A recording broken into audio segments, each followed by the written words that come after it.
So hi guys, your host Kamdos Kushi is back again with another love story for all of you guys. I hope you all guys miss me.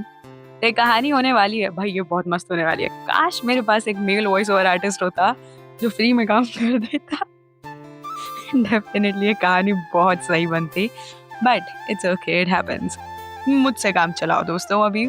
तो अगर तुम लोग इतनी ज्यादा सुनो, ठीक है, और अगर हम टॉप 20 में आते हैं तो I try my level best कि मैं किसी के साथ कोलैब करूं. लेकिन उससे पहले तो सॉरी गाइस, तुम्हें मुझसे काम चलाना पड़ेगा. और सबसे बड़ा बैरियर यार, ये अनस्क्रिप्टेड वे में बोलना है. लाइक अगर कोई कोलैब के लिए बोले भी तो कहाँ से करूं, स्क्रिप्ट ही नहीं रहती. अब खुद तो मैं बकबक कर सकती हूँ, बट ऑब्वियसली सामने वाले को कहाँ से बताऊं भाई. मेरी जैसी वाइब वाला इंसान तो मिले कि चलो ठीक है, मैं अगर कुछ अनस्क्रिप्टेड बोल रही हूँ, सामने वाली भी अनस्क्रिप्टेड बोले, बस एक ओवरव्यू में अगर उसे दे दूं तो बहुत सॉलिड जोड़ी होगी हमारी. Okay, that was a joke. Seriously that was a joke. तो अब अपने कानों में ईयरप्लग्स लगा लो, बहुत बकवास हो गई. चलो तुम्हें सुनाती हूँ एकदम सॉलिड वाली कहानी. लाइक लिटरली ये कहानी बहुत मस्त है. इसका टाइटल भी सोच लिया भाई, ये पहली ऐसी कहानी होने वाली है जिसका टाइटल मैंने एक्चुअल में सोच लिया है. ये मुझे टाइटल सोचने में बहुत प्रॉब्लम होती है यार. चलो चलो ठीक है, जोक्स बाय. कानों में ईयरप्लग्स लगा लिए. अरे लगा लो रे, तुम्हें बोलती हो तुम सुनते क्यों नहीं हो. चलो लग गए, वेरी गुड. अब सुनो.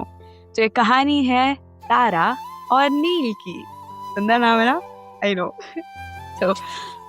तो तारा एक हेल्दी रिलेशनशिप में थी. सब कुछ सही चल रहा था. उसका चाइल्डहुड स्वीट आर्ट था. Like childhood sweet art is basically जब तुम किसी से बचपन से प्यार करते हो, ठीक है, तो वो बचपन से एक दूसरे को जानते थे, बढ़िया प्यार करते थे, and everything was very very good, ठीक है. फिर वो साथ में एक ही स्कूल में गए थे. तारा ना आरव को बहुत प्यार करती थी. सब कुछ एकदम सही था उनके बीच में. लेकिन धीरे धीरे जब वो बड़े हुए तो उनके बीच में ना बहुत सारे डिफरेंसेस आने लगे. जैसे नहीं पसंद था आरव को कि तारा किसी और लड़के से बात करे. बहुत पजेसिव हो गया था वो उसके लिए. अगर उसका कोई दोस्त भी उसे यूं बोल देता कि यार तारा कितनी सुंदर है, तो उसे बहुत चिढ़ मचती. उसे लगता कि जैसे तारा को छुपा के रख दे वो कहीं, कोई उसे ना देखे उसके अलावा. बहुत ओवर पजेसिव था. कोई लड़का अगर तारा से बात भी कर ले तो उसे लगता कि जैसे तारा उसे चीट तो नहीं कर देगी. और यही प्रॉब्लम होती है पता है आधे से ज्यादा रिलेशनशिप्स की. वहां ना सबसे इम्पोर्टेंट चीज नहीं होती है. नहीं, प्यार की बात नहीं हो रही है यहाँ पे. यहाँ बात हो रही है भरोसे की. अगर दो इंसान एक दूसरे पर भरोसा करते हैं ना, वो सबसे इम्पोर्टेंट होता है. प्यार फिर भी सेकंड नंबर पे आएगा. लेकिन अगर तुम्हारे बीच में प्यार है, भरोसा नहीं, तो शायद वो रिलेशनशिप टिक ही ना पाए. तो जिस भी इंसान के साथ तुम हो, जिस भी रिलेशनशिप में तुम हो, भरोसा करो उस इंसान पर. और आरव को बिल्कुल नहीं रहा था तारा पर. जैसे मानो हर चीज को उसे कंट्रोल करना था, हर चीज को. तारा धीरे धीरे एग्जॉस्ट होने लगी थी इस रिलेशनशिप में. उसे गुस्सा आने लगी थी छोटी छोटी बातों पर कि आरव कुछ भी नहीं करने देता था उसे उसके मन की. हमेशा हर चीज पे टोकना रोकना. चीजें सही नहीं थी उनके बीच में. अब जो बचपन से वो एक दूसरे को जानते थे, समझते थे, शायद अब धीरे धीरे वो चीजें फेड होने लगी थी. और तारा के दिल में जो प्यार था अब वो खत्म होने लगा था. क्योंकि प्यार एक अच्छी फीलिंग है, एक सुंदर फीलिंग है, वो कभी जाती नहीं है. लेकिन अगर तुम किसी पे भरोसा नहीं करते हो, तुम किसी को रिस्पेक्ट नहीं देते हो, तो शायद वो प्यार भी धीरे धीरे मिटने लगता है. कब तक एक ही इंसान एक रिलेशनशिप को आगे बढ़ाए. आरव ये चीज समझने को राजी नहीं था. उसके इसी ऑब्सेशन से परेशान होकर उसने सिटी चेंज करने का सोचा. बहुत गुस्से में थी वो. उसने आरव को बिना बताए, और उसके घर में सब जानते थे आरव को. लेकिन अब उसने अपने घर में सब कुछ बताया, और उसके पेरेंट्स ने भी उसे कहा कि ठीक है, तुम आरव से एक बार कन्फ्रंट करो और छोड़ दो इस शहर को, हमें कोई प्रॉब्लम नहीं है. वैसे भी उसका ऑफिस जो था, उसे नई जगह जाना था, सब कुछ ठीक था. तो उसने आरव को बिना कन्फ्रंट किए, बिकॉज उसने सोचा कि शायद अब वो ये जानने के लायक भी नहीं है कि मैं कहाँ रहती हूँ, और वो वहां से चली गई. आरव से कई कॉल्स किए, कई सारी मैसेज किए, लेकिन किसी भी चीज का तारा ने रिप्लाई नहीं किया. क्योंकि इस रिलेशनशिप पे वो शायद बहुत वक्त ऑलरेडी जाया कर चुकी थी. उसके दोस्तों ने, उसके घर वालों तक ने उसे कई बार समझाया कि आरव बहुत पजेसिव है, और किसी भी रिलेशनशिप में अगर इतना पजेसिव इंसान होगा तो वो रिलेशनशिप नहीं टिक सकती है. और तारा को शायद समझते समझते काफी देर हो गई थी. लेकिन देर आए दुरुस्त आए. तारा ने सोचा ठीक है, अब वैसे वो प्यार उसके बीच बचा नहीं था, तो उसने उस नई जगह पे जाकर एक नई जिंदगी बसाने का सोचा। नया ऑफिस था, सब कुछ सही था। अब एक दिन अब आरव ने उसे किसी अजीबोगरीब नंबर से कॉल किया। उसके पास वो नंबर सेव नहीं था, लेकिन तारा उस वक्त उस कॉल को पिक नहीं कर पाई। उसके बाद उसने उस कॉल पे कॉल बैक किया और तब जाके उसे पता चला कि वो आरव था। वो बहुत गुस्से में थी, बहुत ज्यादा गुस्से में, क्योंकि वो कॉल जिसने उठाया उसने बताया कि आरव करके जो उसका दोस्त है उसने वो कॉल मिलाया था, उसके फ्रेंड का नंबर था। बिकॉज आरव के सारे नंबर तो उसने ब्लॉक कर दिए थे। अब कुछ नहीं, कुछ टाइम हुआ और फिर से आरव ने यही हरकत की। सब बहुत गुस्सा आई, बहुत ज्यादा गुस्सा। तो उसने उसके पुराने नंबर पे जो उसने ब्लॉक कर रखा था उसे अनब्लॉक किया और उसके बाद उसपे फोन मिलाते ही ना बस चिल्लाने लगी, तुम्हारा दिमाग खराब है क्या? समझ में नहीं आता है कि मैंने कितनी दफा तुमसे कहा है कि मुझे कॉल या मैसेज मत करो, पर तुम नए नए नंबर से करते हो। और आज तो तुमने हद कर दी, किसी भी अनजान इंसान का नंबर लेके तुमने मेरा नंबर डायल कर दिया और उस वक्त मैंने नहीं उठाया। बाद में मैं उसे कॉल कर रही हूँ पागलों की तरह और वो मुझे बोल रहा है कि वो एक अनजान था जिसका फोन किसी अनजान आरव नाम के लड़के ने लिया और मेरा नंबर डायल कर दिया। I mean how can you be so stupid Aarav? How can you just do this to me? Like तुमने पहले ही मेरी जिंदगी नरक बना दी थी, अब कम से कम मुझे जीने तो दो। अरे अब खत्म हो चुका है सब। आरव, तुमने अपने हाथों से हमारा प्यार, हमारा रिलेशनशिप सब कुछ तोड़ दिया and that's not my fault. परेशान आ गई हूँ मैं, तंग आ गई हूँ। अभी भी सोचती हूँ ना कि तुम कितने पजेसिव थे। अभी भी कई बार डर जाती हूँ कुछ काम करने से पहले और फिर सोचती हूँ कि आरव ऐसा तो नहीं सोचेगा, और फिर याद आता है वो रिलेशनशिप मेरे लिए ट्रॉमा बन चुका है। सो प्लीज स्टॉप हरासिंग मी। और सामने से आरव ने कुछ नहीं बोला। अजीब था, तारा ने कॉल कट कर दिया और आरव ने कुछ भी नहीं कहा था। तारा फेल्ट लाइक ये क्या बात हुई, आरव ऐसा कभी नहीं करता और कुछ तो अजीब सा लगा उसे और उसने सोचा जाने दो। फिर 2-3 दिन बाद वापस से आरव ने वही हरकत की और इस बार तारा वाज लाइक फॉर श्योर उसने सोचा कि ये फाइनल धमकी देने वाली थी वो कि अब वो एफआईआर कर देगी उसके लिए। उसने बहुत झेल लिया था। उसने फिर से आरव के नंबर पे कॉल मिलाया और उसे एक आखिरी बार कहा, आरव स्टॉप दिस। अब मैं तुम्हें आखिरी बार एक आखिरी वार्निंग दे रही हूँ कि मैं अब पुलिस में चली जाऊंगी। बहुत हो गया तुम्हारा नाटक, मैं बहुत तंग आ चुकी हूँ तुमसे।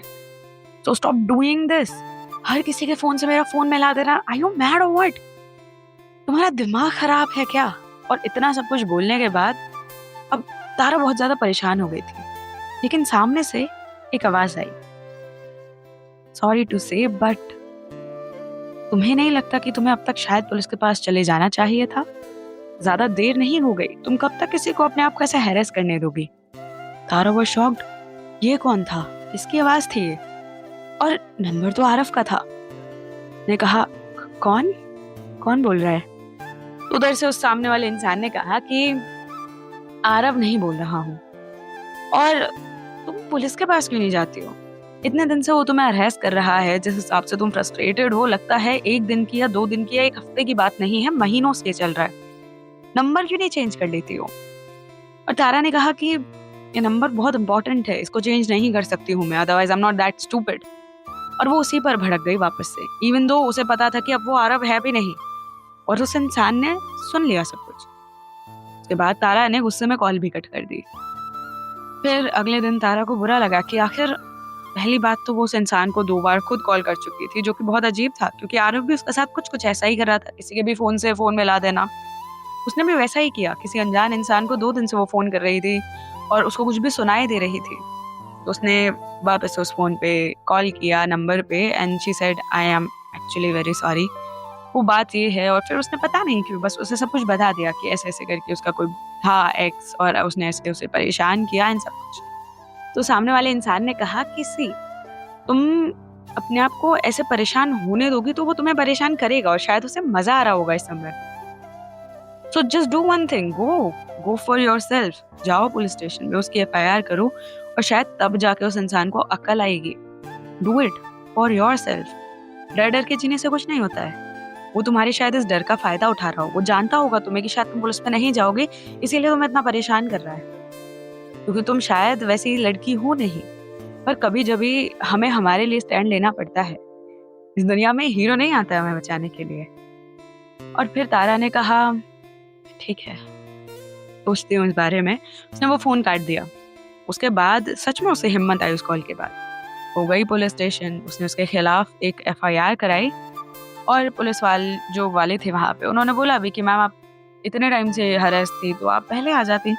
एंड शी सेड ऐसा ही होता है कभी-कभी, आप ज़्यादा डर जाते हो किसी रिलेशनशिप में, that's how you and up like me, डरे सहमे से।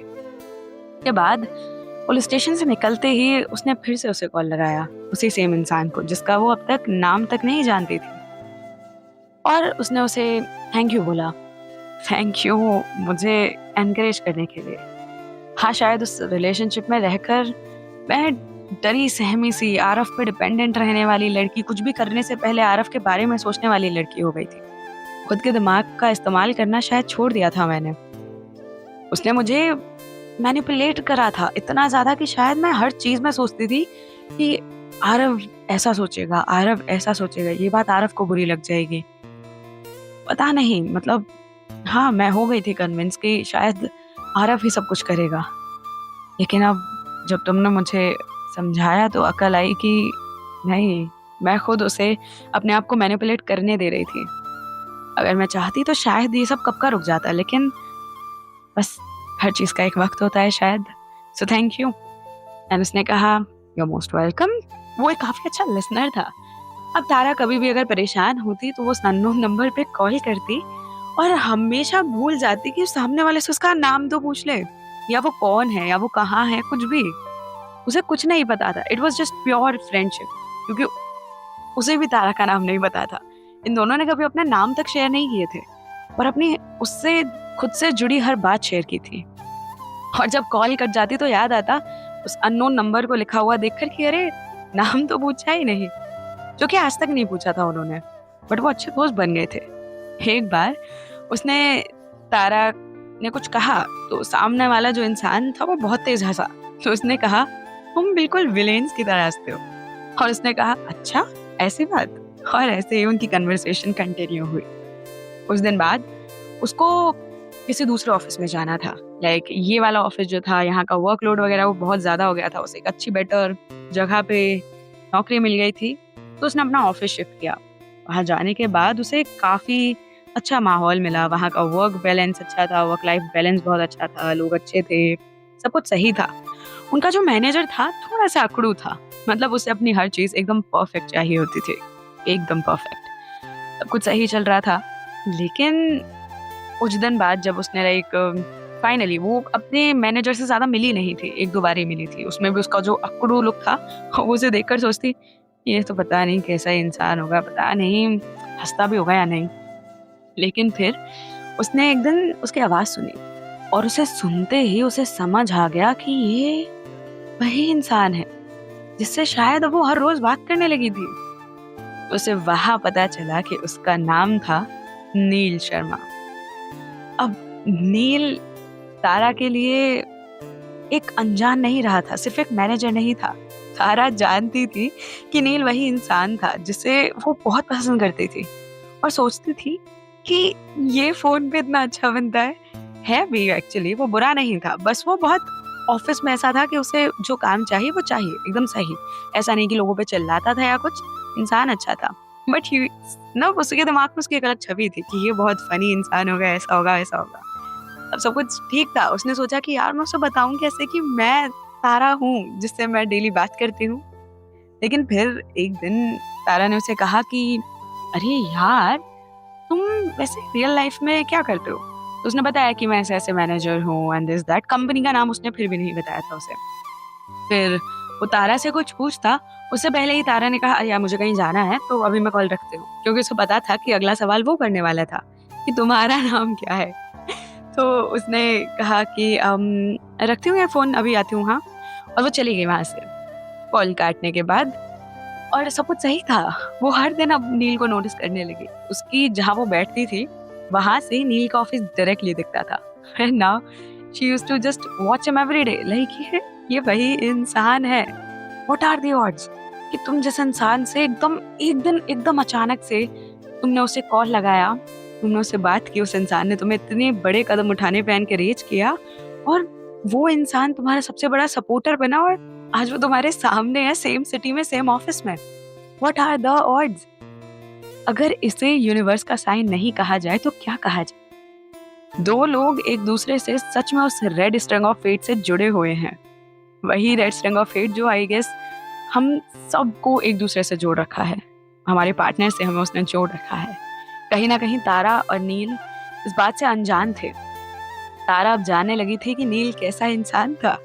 वो उसे देखती और एडमायर करती रहती कि यार ये है वो इंसान जिसने मुझे न्यू रे ऑफ होप दी है, जिसने मुझे जिंदगी अच्छे से जीना सिखा दिया। और मैं उससे हर दिन मिलती हूँ। वो बात अलग थी कि नील को अब तक नहीं पता था कि तारा कौन है। फिर एक दिन वो एक मीटिंग में बैठे थे कि किसी बात पे नील बहुत तेज हंसा और तारा ने बहुत हल्के से कहा, इसकी हंसी सच में विलेन जैसी है। लेकिन नील के कान में ये बात पड़ गई थी। तारा अब तक बहुत कम बात करती थी नील के सामने, जिससे कि वो उसकी आवाज पहचान ना जाए, और नील इसीलिए आज तक जान नहीं पाया था। लेकिन ये बात सुनते ही नील को लगा जैसे ये तो कुछ गड़बड़ है। उसने फिर सोचा कि अब क्या किया जाए। उसने तारा को फिर मैसेज किया अपने उस नंबर से कि क्या अब भी मेरी हंसी विलेन जैसी ही है। और ये देखकर तारा बहुत तेज मुस्कुराई और अपनी उस ग्लास विंडो से उसने क्लियरली देख लिया था। उसे समझ आ गया था कि तारा वही लड़की है जिससे वो हर रोज बात करने लगा था, लेकिन आज तक उसका नाम नहीं जान पाया था। फिर उसने शाम को नील ने बात की तारा से एंड ही सेड, वैसे यार तुमने आज तक मुझे अपना नाम नहीं बताया, तुम क्या करती हो, कुछ भी नहीं पता मुझे तुम्हारे बारे में। एंड शी सेड, वो मुझे काम है यार, मैं भी आती हूँ। एंड ही सेड, हाँ ठीक है जाओ काम करो, कोई दिक्कत नहीं, काम करना चाहिए यार। अगले दिन वीकेंड था और सब ऑफिस वालों ने सोचा था कि एक ट्रिप पे जाते हैं। छोटी सी ट्रिप थी, लाइक वीकेंड के लिए ही कहीं पास में जाना था। पहले तो नील ने मना कर दिया था, लेकिन तारा के बारे में जानने के बाद उसने सोचा कि अब तो जाना पड़ेगा। तो वो सरप्राइजिंगली वहां पहुंच गया और तारा जाने वाली थी उस ट्रिप पे, क्योंकि उसके दोस्तों ने उसे बहुत कुछ कहा था। हम लोग सब चले गए, सब ट्रिप पर थे। एंड तब नील ने तारा के पास जाकर कहा, वैसे मैं पसंद तो हूं ना, मैं लाइक मेरी हंसी आगे भी प्रॉब्लम देगी क्या? मतलब देखो मेरी हंसी ही विलेन जैसी है, मैं विलेन नहीं हूँ। और तारा इतना सुनते ही उसने नील की तरफ देखा एंड शी सेड, तुम्हें कब पता चला? एंड ही सेड, कभी मन था तुम्हारा बताने का मुझे? क्यों छुपा रही थी यार मुझसे? तुम मुझे हर रोज देखती थी, तुम मुझे जानने लग रही थी, तुम मेरे बारे में शायद सबसे पूछ रही थी और मैं इडियट तुम्हारी आवाज तक नहीं पहचान पाया था। वो तो भगवान भला करे उस दिन तुमने मेरी हंसी सुनकर खुद में ही बड़बड़ाया था कि मेरी हंसी विलेन जैसी है, और मैंने वो सुन लिया था। वरना तुम्हारा कोई प्लान नहीं था लगता है मुझे बताने का कि तुम हो तारा। एंड तारा सेड, यार समझ ही नहीं आया कैसे बोलूं। तुम एक्चुअल में, मेरा नाम तारा है, लेकिन तुम मेरी जिंदगी के तारे थे जिसने मुझे उस अंधेरे से निकाला था। तुम थे वो, और मुझे समझ ही नहीं आ रहा था कि तुम्हें कैसे बोलूं। I didn't knew how to just say, और मुझे लगा कि पता नहीं तुम्हें मैं पसंद आऊंगी भी या नहीं, मुझे नहीं पता था। मुझे लगा कि जैसे तुम्हारे लिए मैं सिर्फ एक नॉर्मल सी एम्प्लॉय हूँ, लगा जैसे तुम मुझे एक्सेप्ट करोगे नहीं करोगे। एंड नील ने उसे गले लगाते हुए कहा, बस सो स्टूपिड तारा। अब ऐसे हुई इनकी कहानी की शुरुआत। अब तुम इसके आगे कुछ भी सोचो, तुम्हारी मर्जी, तुम्हारी इमेजिनेशन, मेरी इमेजिनेशन नहीं खत्म होती है। चलो मिलती हूँ तुमसे अगली कहानी में। Till then take care and bye bye. और अगर कोई भी बात करनी हो या फिर मुझे फॉलो करना हो तो you can always come up to me at Instagram at KHU_SHEI_ पर। चलो मिलते हैं। और वैसे मैं ये आज रिकॉर्ड कर रही हूँ, मुझे नहीं पता आज के रैंकिंग में हम 187 नंबर पे हैं। And I hope and I wish कि हम जल्दी से टॉप 20 में आ जाएं। It's a big deal, I know that, but तुम हो तो पॉसिबल है दोस्तों। चलो मिलती हूँ तुमसे अगली कहानी में। Take care and bye bye.